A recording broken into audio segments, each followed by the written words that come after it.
हा दिवस साजरा झाला पाहिजे गोविंदाचा. नाही, नक्कीच. जेव्हा इतर गोविंदे एका कॉम्पिटिशनला आम्ही भेटतो तेव्हा इतर कुठल्या गोविंद्याची साईज कमी असते, तर त्यांना पण एक आम्ही सातबार एक देतो आम्ही. मदतीचा भाग नाही. मी म्हणतो की कुठेतरी काही तत्व अशी असतात 300-400, कुठे 1000 पोर आहेत, बरोबर ना.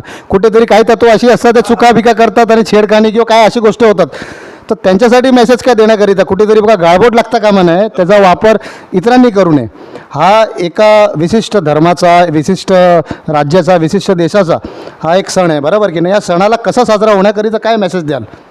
मॅसेज एवढंच आहे की हा जो सण आहे आपला 600 खेळ हा नंतर बनला आहे. हा आज सर्वात आधी आपला सण आहे, कृष्ण जन्माचा आपला सण आहे. त्याच्यानंतर जो जन्म झाला कृष्ण भगवानचा तो दुनियेने साजरा केला.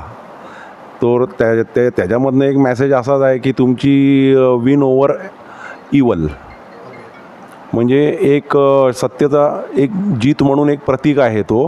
आणि जेव्हा आपण मतभेद सगळीकडे आहेत, पण जेव्हा आपण थराला उभं राहतो तो मतभेद न लक्षात ठेवता, जरी आपला मतभेद प्रतिद्वंदी आपल्या बाजूला असतो तरी पण त्याचा आपण खांदा एक सांभाळून ठेवतो, जेणेकरून आपला जो सणाप्रत्ये जो आदर सन्मान आहे तिकडे कुठे गालबोट लागता कामा नाही.